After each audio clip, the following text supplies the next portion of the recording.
शुरू अल्लाह के नाम से जो नहायत मेहरबान रहम करने वाला है। अस्सलाम वालेकुम व्यूअर्स, आज की ताज़ा तरीन ख़बरों के साथ आपके सामने फिर हाजिर हूँ और आज आपको बताऊँगा कि एक इंतहाई अफसोसनाक मोड़ जो है ये कम उम्र ड्राइविंग के नतीजे में होने वाली हलाकतों में पेश आया। और वो ये है कि इस तरह के जो वाक़यात हैं इनमें अल्टीमेटली जब सुलह होती है तो इंसाफ का वो कत्ल ही होता है और रियासत जब अपनी ज़िम्मेदारी निभाने पर आती है तो फिर वो किसी भी किस्म का प्रेशर नहीं लेती।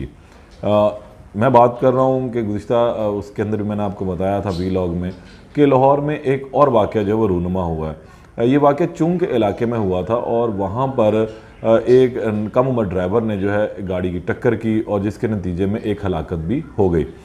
इसके हवाले से भी आज के वीलॉग में आपको तफसील बताऊँगा, लेकिन इसके साथ साथ आज जो डिफेंस कार हादसा उसके अंदर भी बड़ी पेशरफ्त हुई है और वो भी एक अहम स्टोरी है जिसमें अफनान के वालिद जो हैं आज अदालत में पेश हुए थे। उन्होंने क्या कहा वो भी आपको बताया जाएगा, लेकिन सबसे पहले आज हम चलते हैं चूंग कार हादसे की जानिब। अच्छा, इसमें कुछ तफसीलात बड़ी ही हैरत अंगेज़ मेरे सामने आई और बड़ी हैरानगी की बात थी कि अब इस तरह का क्यों है। लोग क्यों इंसाफ लेने के लिए जो है एक दफ़ा ज़ोर पूरा लगाते हैं लेकिन साथ ही पीछे हट भी जाते हैं। शायद उसकी वजह ये होती है कि जो सेकंड पार्टी है वो अपना असर रसूख इस्तेमाल करती है और पाकिस्तान में अगर हम देखें तो ज़्यादातर हमेशा असर रसूख इस्तेमाल करते हुए ही लोगों ने अपने मुकदमात ख़त्म भी करवाए, लोगों में मुकदमात करवाए भी। तो कुछ इसी तरह के वाक़या जो है इसके अंदर भी पेश आया कि ये वाक़या है असल में 4 नवंबर का। 4 नवंबर को एक बदकिस्मत ख़ानदान चुंग के इलाके में एक निजी सोसाइटी है, वहाँ पर अपने घर वापस जा रहा था। शाम 7:30 बजे का वक्त था। शाम 7:30 बजे ये कल्टस के अंदर सवार थे और ये जा रहे थे कि इस दौरान एक पीछे से आने वाली तेज़ रफ्तार गाड़ी ने जो है इनको रास्ता ना दिया। उस गाड़ी ने इनको टेक ओवर किया और उसके बाद जो वो आगे इनके ज़िगज़ैग गाड़ी को चलाता रहा। ये गाड़ी जो एक कम उम्र ड्राइवर अब्दुल रहमान जो है वो चला रहा था। इसी चीज़ के ऊपर जो है इन दोनों गाड़ी वालों के दरमियान तल्ख़ कलामी होती है। गाड़ियाँ रुक जाती हैं, तल्ख़ कलामी होती है और फिर उस पर चलने लगते हैं। तो इस तेज़ रफ्तार ड्राइवर ने पीछे से दोबारा जो है इस अगली गाड़ी को टक्कर मारी जिसके अंदर फैमिली सवार थी। इस दौरान ये यहाँ से भागने में कामयाब हुआ। जो पिछली गाड़ी में सवार लोग थे उन्होंने इसको चेज़ करना शुरू किया और कुछ दूर जाके जो है गाड़ी को रोक लिया। इसी दौरान जब ये गाड़ी को चेज़ कर रहे थे तो वहाँ पर गाड़ी में ही इस शख्स ने जो है अपने रिश्तेदारों को फ़ोन कॉल की। इसके मामू आबिद और साजिद और अमजद नामी जो लोग हैं वो फौरी तौर पर उधर पहुँचे। उन्होंने देखा कि एक गाड़ी जो है इनके भांजे की गाड़ी को जो है वो चेज़ कर रही है। तो इस दौरान इन्होंने वहाँ पर चलती हुई गाड़ी के ऊपर ही फायरिंग शुरू कर दी। जैसे ही फायरिंग की तो एक गोली जो है वो गाड़ी के अंदर बैठी हुई एक खातून को लगी, इस बदकिस्मत तालबा को लगी जो उस गाड़ी के अंदर सवार थी। पहले ही बताया जा रहा था कि ये लड़की गालबन MBBS की तालबा है, मेडिकल की तालबा है, लेकिन ऐसा नहीं। ये लाहौर की निजी यूनिवर्सिटी है, वहाँ पर बिज़नेस एडमिनिस्ट्रेशन की जो है वो तालबा थी और ये ख़ानदान जो है सऊदीया पलट भी है। यहाँ पर ये अपने बच्चों की तालीम के लिए पाकिस्तान आए थे, लेकिन इन्हें क्या मालूम था कि एक अमीर ज़ादे की इस तरह की मस्तियों में इनका ख़ानदान जो है वो उजड़ जाएगा, इनकी बेटी इनसे दूर चली जाएगी। अच्छा, ये जब वाक़या होता है तो फौरी तौर पर इस गाड़ी के जो सवार अफराद थे उन्होंने जो निजी सोसाइटी का गेट था वहाँ पे कॉल करके कहा कि जो गाड़ी आ रही है इसको रोक लिया जाए।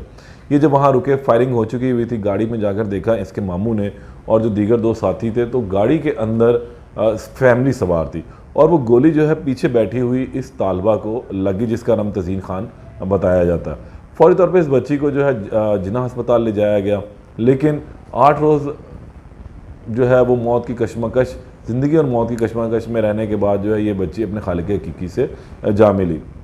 पुलिस ने उसी वक्त जो है 324 का मुकदमा दर्ज कर दिया था, जिसके बाद मौके से पुलिस ने 2 अफराद को हिरासत में ले लिया था और इन दोनों अफराद को जो अपनी तहवील में रखा था।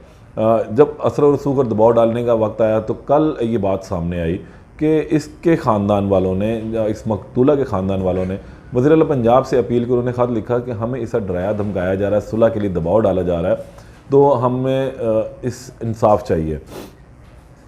पुलिस भी इन एक्शन हुई और पुलिस ने जब 2 अफराद को गिरफ़्तार किया था इनका रिमांड भी लिया हुआ था। आज ये रिमांड जब ख़त्म हुआ पीर के रोज़ 27 नवंबर को, तो आज अदालत में दोबारा इन 2 अफराद को पेश किया गया और पुलिस ने कहा कि इनसे भी मज़ीद रिकवरी करनी है जो हक़ाइक़ हैं वो इनसे जानने दरकार हैं, इसलिए इनका 12 रोज़ का जिस्मानी रिमांड दिया जाए। लेकिन अदालत ने जो है 4 रोज़ा जिस्मानी रिमांड पर इनको पुलिस के हवाले कर दिया।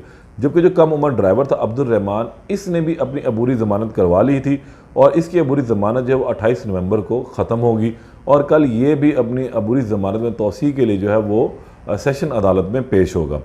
अब इसके दौरान जो है इस तमाम वाक़े को जो मैंने आपको बयान किया, इसमें एक ट्विस्ट जो है वो आ जाए और वो इंतहाई अफसोसनाक ट्विस्ट मैं उसको बोलूँगा कि ऐसा होना नहीं चाहिए। जब आप किसी चीज़ के लिए लड़ते हैं तो आपको हक़ और इंसाफ के लिए सच की आवाज़ पर डट जाना चाहिए, लेकिन शायद कुछ मजबूरियाँ होती हैं।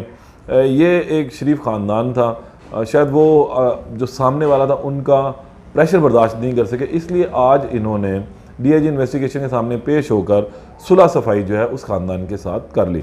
लेकिन इसके बावजूद जो है पुलिस ने अपनी कार्रवाई का आगाज़ रखा और पुलिस ने कहा कि अगर आप सुलह कर रहे हैं तो यह आपका ज़ाती मामला है, लेकिन इस केस में अब रियासत जो है वो मुद्दई बनेगी और अदालत पुलिस हुकाम ने जो है वो तफ्तीशी अफसर को ये हुक्म दिया कि इसके अंदर 311 की दफ़ा जो है वो ऐड कर दी जाए, क्योंकि अब 324 से 302 में जो है वो कन्वर्ट हो चुकी है ये FIR और अब इसके साथ 311 का जो है वो इजाफा किया गया। 311 क्या है?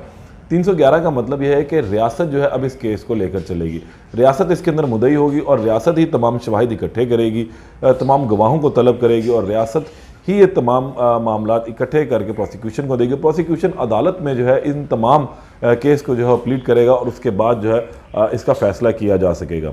अब 2 अफराद तो पुलिस की हिरासत में हैं, 2 अफराद यहाँ से भागे हुए हैं, उन्होंने भी अपनी इंटरम्स करवाई है। जो कम उम्र ड्राइवर है उसने भी अपनी इंटरम करवाई है। लेकिन अफसोसनाक वाक़या ही सामने आया जो मैंने आपको बताया कि अब इस मुतासरा ख़ानदान में और मुलज़िमान के दरमियान सुलह हो चुकी है।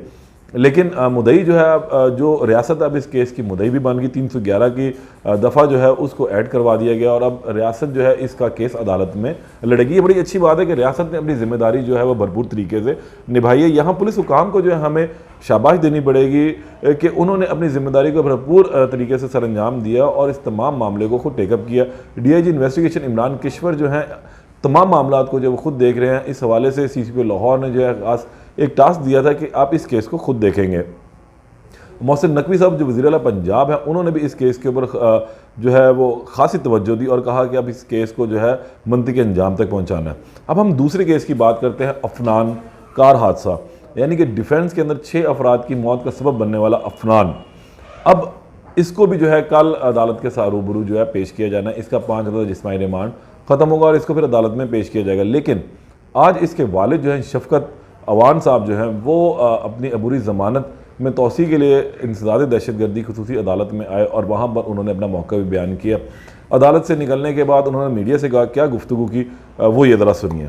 है कि हमारी तमाम हमदर्दियाँ इस वाक़े में जो जाम हक हुए हैं उनके साथ थोड़ा ऊंची, थोड़ा हमें बहुत दुख है, इस बात का बेहद दुख है कि एक फैमिली के 6 अफराद जो हैं वो इस दुनिया से चले गए। लेकिन इस केस को जिस तरह मीडिया में उछाला जा रहा है, जिस तरह के हक़ाइक़ हैं उनको तरोड़ मरोड़ के पेश किया जा रहा है, ये बिल्कुल गलत है। हमारा आज पहले दिन मैं मीडिया पे आया हूँ, मेरे ना आने की यही वजह थी कि मैं कोई भी बात ऐसी TV पे नहीं करना चाह रहा था जिससे ख़ानदान को दुख हो, क्योंकि उनके पहले ही 6 लोग जा चुके हैं। ये एक एक्सीडेंट था। इंशाअल्लाह हमने अपने आप को कानून के हवाले कर दिया। सही है, हमारा फ़ैसला कानून इंसाफ के तहत हो, हम अदालतों में हैं, हमारा फ़ैसला होगा, आप सबके सामने आएगा। हक़ाइक़ शवाहिद सब कुछ इकट्ठे किए जा रहे हैं, सब कुछ सामने आ जाएगा। जहाँ तक बात है हमने किसी को थ्रेट किया है या हमने किसी को ऑफ़र किया है, ये बिल्कुल बेबुनियाद और मन गढ़ंत बातें हैं।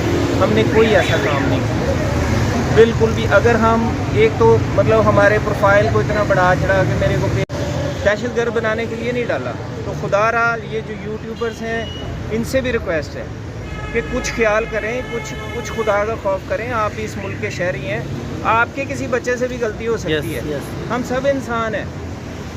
ये जो कुछ हुआ है बिल्कुल ठीक नहीं हुआ।